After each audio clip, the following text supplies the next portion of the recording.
Welcome to your Nursepreneur Conference, and today we've got Antoinette Herman Marsh on the line. She's an active LPN currently working in long-term and is the proud owner of Loved Ones Professional Home Care Services. This is a company that offers a wide variety of home care services to clients with special needs and the aging population in the Edmonton and surrounding areas, and she's been doing this since 2019. Her services range from basic activities of daily living to advanced services such as foot care, wound care, diabetes management, and education. Loved Ones Professional Home Care Services was developed based on the issues, concerns, and requests from clients that she had cared for and interacted with over the years. As a result, she has tailored care and services holistically around these needs. Welcome, Antoinette. Thank you, Tammy, for having me. It's indeed a pleasure. Yeah, I'm excited to have this conversation about specifically how you went from nurse with an idea to a tangible product. So first, let's just talk about what motivated you to start your business. Well, what specifically motivated me was the fact that friends and family members and clients that I've been caring for over the years have been telling me how good I am at caring for other people. And that I should do something for myself. I've always been a business-minded person, and I've always had ideas of creating my own business. And as I said, friends and family members and clients as well has encouraged me to say, you know what, is this something you want to do and you're aspiring to do? Why not open your own business? And so one day it dawned to me, I'm working hard and I'm not working smart. And there is more than one way to make money, and I can make money and have time for my family at the same time. So I decided based on that I'm going to, broaden my horizons and take it a little further.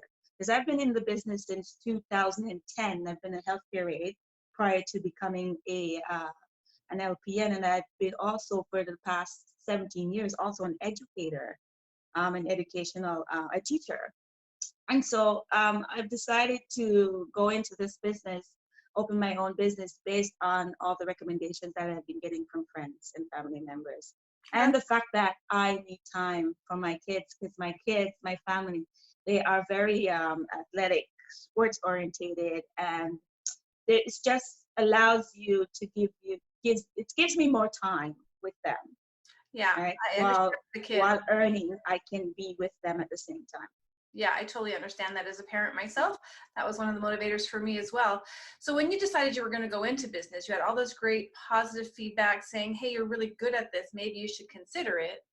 How did you decide what your business would be? Could you please repeat? I'm having problem hearing you. Oh, is this better? Closer to the mic? Is that better? Okay. Please repeat the question. How did you decide what your business would be? Okay. I decided that because I was working in the senior community and working with the aging population, I decided that was the road I wanted to go, because I not only had the knowledge, but I had the experience in the field as well. Okay. So that's how I decided I'm just gonna stay there, because I've been growing in the field for the past 11 years, and this is what I know, this is what I've been doing.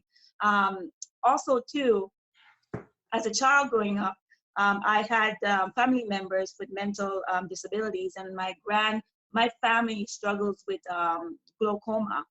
And so my granddad, my grandmother, my aunts, a couple of my cousins, they had the glaucoma. And so we lived as one big family, and we were caregivers for each other. So it's in my nature to care for individuals. And so based on my years of experience and my knowledge, I decided to take this road. When you decided to go into business, there's an awful lot of opportunities that you could have taken on to. And I don't know if you directly went into this agency or if you decided to do your own home care at first. Talk to me about how you got started. Okay, I got started by, first it was an idea on paper. and a lot of procrastination on my part, because of change. And we all are afraid of change and fear. And so that caused me to procrastinate for a bit. But then little by little, I started gathering my tools and my equipment, the necessary things that I needed, such as first things first, after developing my name, I came up with the business name and my color scheme. Then I proceeded to, I went and spoke to my accountant and I asked him, what are some of the things that I would need to make my business qualified to compete with others. And first of all, he said, do you have a name? I said, yes. Are you registered? I said, no, not yet. But he said, first of all, you need to go get registered. After you've gotten registered, you need to make sure nobody else has your name because you can't use somebody else's name. And I'm like, okay, I'm pretty sure that my name is unique. I did put it in, type it in to my email. I do have an email attached to it and everything, so that tells me something. But he said, no, just go down to CRA, go to the front desk. There's this thing called newness to check your name. And I did that, but I had to pay for it. Yeah. So you have to do a name check. And at CRA, they pretty much give you an idea of all the things that you need to do. So I needed to register my name. After registering my name, then if I had a logo, I had to get that registered too, which I didn't do at the same time. But I did register my name. Then I had to call CRA. And you have to sign up with CRA. Then you have also to get the payments going. Mm-hmm. Then after I signed up with CRA, there's a WCB, the Workers' Compensation Benefit. Sure, because you're employing people. Yes, so because I'm employing people, I have to sign up with the WCB as well. And as for insurance, because I'm a licensed practical nurse, I called CLP&A and I asked them, what do I need to do if I'm opening my own business? And they have a lot of information online, on site, that you can go to and read through, and it gives you everything that you need step by step, what to do to open your own business. But for me, as a home care agency, I did not need to go through CLP&A because I'm not offering medical services. Nursing so services. So as a healthcare aide, working as a healthcare aide or having a healthcare aid company, all you have to do is be licensed with the government, right? If I'm going out there and I'm doing the LPN, the advanced foot care, if I'm hiring nurses, then I would need to do, because that's more on the medical part. They are doing the wound care, they're doing the advanced care and stuff like that. And so then I would need to go through CLP&A and get all the relevant documentations that required me to do so. But at that time, when I just started out, I only needed to get registered with the government, CRA, WCB, and I went ahead and did the liability insurance. Mm. The liability insurance, I went through our insurance company with the licensed practical nurse, and I called them, and all you need to do is just call them, let them know that what you're doing, and they'll send you some quotes. They'll send you a form to fill out, and then they'll send you a couple of quotes for the best price. And then you can select the price based on your affordability.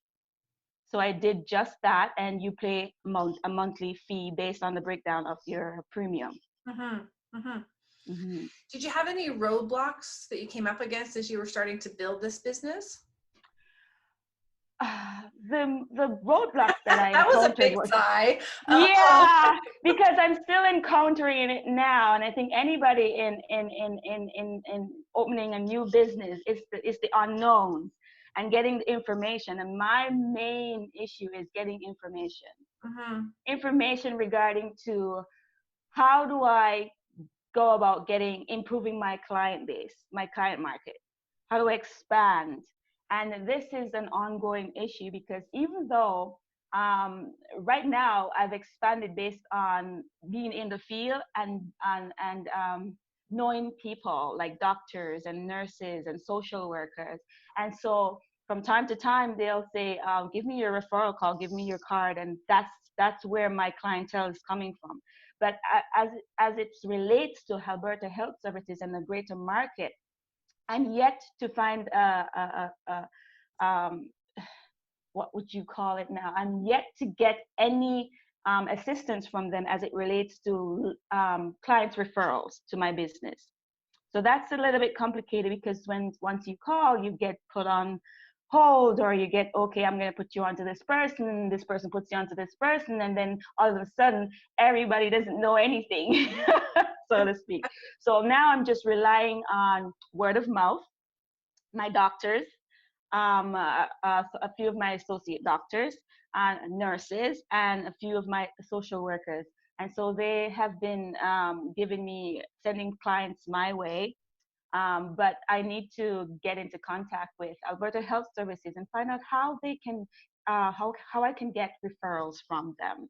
Right, that sounds more like a contract business, and there's a whole lot of learning in that environment as well. Yes.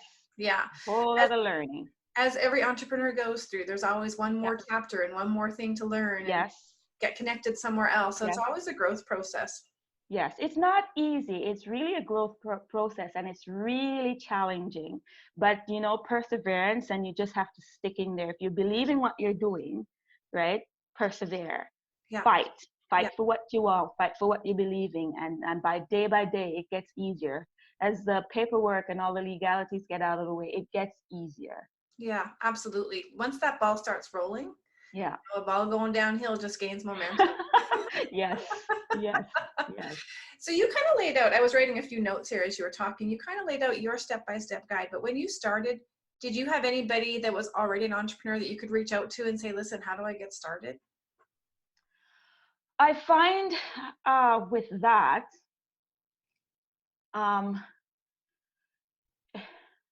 I hate to say it, but I've had a lot of roadblocks where that is concerned, because people see you as competition, and they don't really want to give you the necessary information that will, be a competition to them. So what I've been doing is just reading, asking questions along the way, reading a lot, doing a lot of research, because there's not many people. If say, for example, I have a doctor friend, and he'll have ideas as to say where to go, what to do if you're opening your own business, things like that. But getting the referrals on who to go to, it's like nobody knows when it comes on to that part. So, and that's the part that I'm struggling with the most. Expanding. That makes me think of two things. One, that you may not be asking the right person. So oftentimes people, the front lines, don't have any clue what's happening behind the administrative details. Yes. Two, if they are competitors, that they don't want to give you they don't want to volunteer information. Yes. Information, one person told me information is valuable, and if you need information, you have to go do networking with the business bureau, and you network there. But again, information is valuable, and you have to pay. Yeah, well, one of our speakers from Business Links might have some help for you there. If you've not connected with them, make sure you do connect that with them at this conference. So, okay, let's move on to the next question. What was going on in your life when you thought, gosh darn, I just want to start a business? Okay. Well, to tell you the truth, I've been working as a teacher full-time. I've been working as a nurse, part-time, casual. I've been running the kids around all over the globe with their various activities, and I was just tired. I came to the realization that, this is not working out. This is not healthy for me as an individual, and I need to find a way to work smart. Yeah. I need to work smart. I think a And lot of so, entrepreneurs. yes, I need to work smart. Now, working smart means that having my own business, I can do what I want when I want, and still earn substantially Mm-hmm. to provide for myself and my family. And so that's the reason why I took this route to have open my own business, because don't get me wrong, you can have leisure time, but at the same time, um, you have the time. I can go out with the kids all day and then work up until 1, 2 o'clock at night, and I'm not worried about getting paid for overtime, or somebody tell me, oh, you have to leave now because you have to go home now because it's a 12-hour shift or an 8-hour shift, Yeah. right? So you can do what you want to do when you want to do and still earn what you want to earn. You're right. I like that flexibility too, because I'm a Yeah. morning person, so I can get up and I can power through a ton of stuff. And then Yeah. by 2 o'clock, I'm done. And in a Yes. traditional workplace, you can't just go home at 2 o'clock. No, you can't just work. And especially in our field, in nursing field, you work hours at a lot of hours per week, and every day throughout the week. There's no, yes, you get time off, like if you work a 5-day shift or a 4-day shift and 3 days off. But some of us, the salaries coming from that is not enough, and so we have 2 and 3 jobs. That's right. Yeah. Right. And so having this 2 and 3 jobs, we lose out on our family relationships, and it was just not working out. Yeah. Because as a teacher, who would say, oh, a teacher earns good salary? No, we don't. After tax, it's There's a lot of So myths about teachers, right? They think there is a lot of myths. life, but it's not true. Being there myself. A lot of myths, a lot of myths. And as a nurse, the hours were conflicting with my family life too, right? And so I had to come up with a plan. I had to do something. And I'm good at what I'm doing currently. I'm good at being a nurse. I'm good at educating. And that's why I've decided to do something more with it. Something that will allow me to be flexible. Yeah. And I love that you're tapping into your 2 passions. Those Yes. are 2 very different streams of education and knowledge and skill set, and you've merged them and you've put them into a business where you can serve a population, where you found a gap. And that gap kind of was brought to you by the sounds of your story. So I'm not sure if you were sitting there one day and just thinking, where is the need? Or if this need was just kind of being brought to you and you thought, geez, I should just fill this gap and move forward with the business. This need was just brought to me. And also I saw the need working in the field so long as well. I saw the need. And also too, there are so many things that I would like to improve on as a nurse, educational wise. And even though we have our employees and they have been trained to do the work that they're doing, there's always room for improvement. There's always room to remind and improve and build on their skills, current skills. Because when you're in school, the information that you learn at that particular time, when you go out in the real world, it's different. As much as we like to say that, whatever we take from the school base go out into the world is the same, would like to think that, but it's really different. We use the education from school as a guideline to perform our daily tasks, but somewhere in the line, there comes the point where people tend to do things their own way. And when you do things your own way, you stray sometimes from what you're supposed to be doing. Mm-hmm. And so I see the need to remind people, to educate them, the importance of following up, the importance of applying what you've learned on a daily basis, and the disadvantages of straying from that education and doing something else, or taking shortcuts, because shortcuts can be dangerous. Absolutely. It can be very hazardous to health, and it can be very detrimental to clients, and not only clients, to you yourself, your position, your job position. Mm-hmm. Absolutely. I like that you found that as I mean, it really sounds like it comes from that education lens where you saw those Yes, gaps, and that education yes, piece really formed your path in yes, business. yes, yes, yes, Fascinating. yes, And I love that. That's what's so unique about every nursepreneur is that yes, they have, so I have an education, not a formal education degree, but obviously I was a teacher for a long time in nursing. yes, I have a passion for nursing as well. yes, And my focus and my path is different than yours, but it merges the same two passions. And that's what I yes, love is that there's room for every one of us to yes. take what our passion is and find our path to being entrepreneurs. And that's one of the things I love. I enjoy educating, and I enjoy working as a nurse. And the two goes hand in hand. Mm-hmm. Right? So you have to educate your clients about the products. You have to educate your clients about taking care of themselves after coming from the hospital, or in every aspect of their care. You have to educate them, Yeah. right? And so we have to ensure that for my employees, I have to ensure that they're educated. Mm-hmm. One big thing that I like to educate on is interactivity.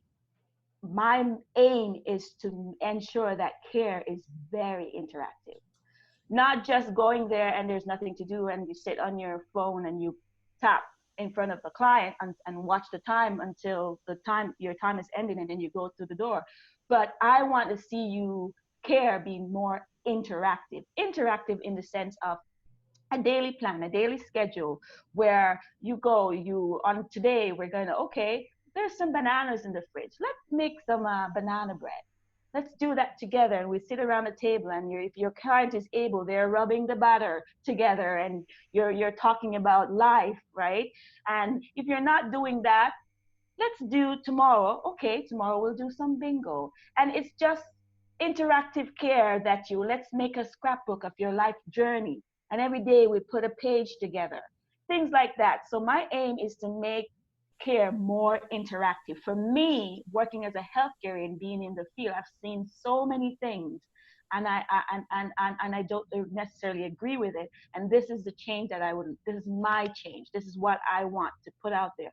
Let's make care more interactive. Don't just go there, pass the time, watch the clock. Okay, I'm doing 3 hours, and then out through the door. What did you do throughout that time to make the care meaningful to that client? So that's my aim. That passion comes through. Like my heart is just full of joy hearing that, because I value that as well. I mean, it's what we all want, right? You don't want someone just to That's sit in what your we all home. want. Yeah. No. Yeah.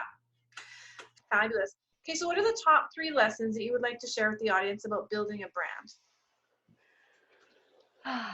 My top 3 lessons.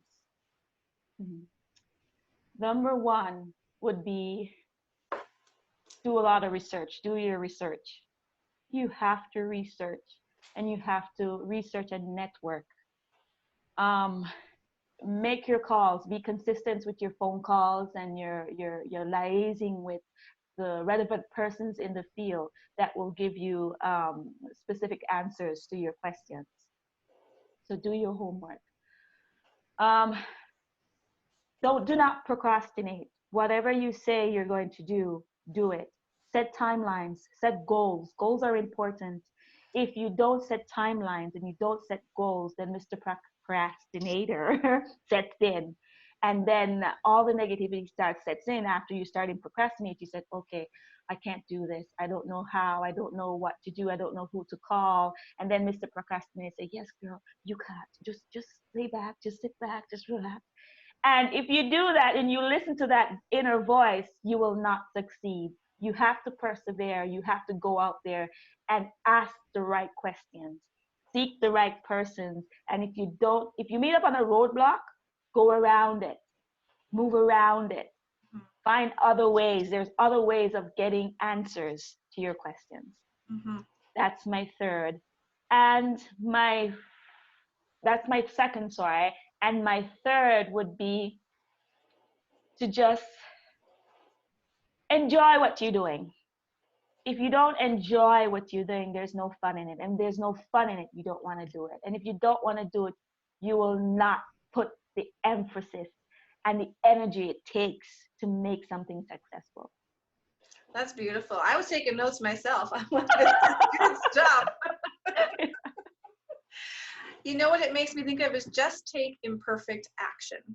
Yes. Because if you wait for perfection, that's that whole procrastination piece. Right. You'll be frozen in paralysis and you will Right. never make your dream a reality. So thank you. I can tell you it's not easy. It's not easy. There are nights when I sat down and before I go to bed, I'm thinking about what happened at the day, or I'm meeting up roadblocks after roadblocks. And I'm going to tell you, it's not easy. I cried a few nights and I'm like, what am I doing? I can't do this. Just stop. Just go to work. Yeah.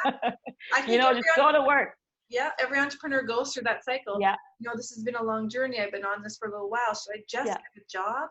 But Yeah. the entrepreneurial spirit is not about being tied into a job. It's about giving more than you can give in a regular 9-to-5 job. Yes. And the beautiful thing about it, you take it one step at a time at your own pace.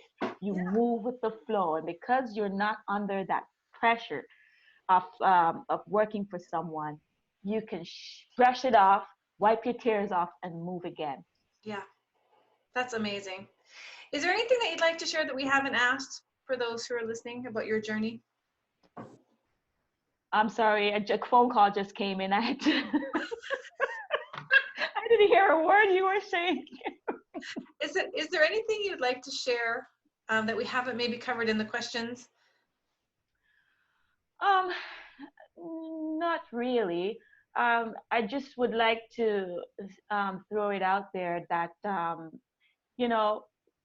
when we start a business for several reasons. We start a business, first of all, to empower ourselves, to improve ourselves.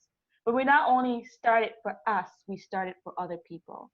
We start a business to cater for our clients, to care for our clients.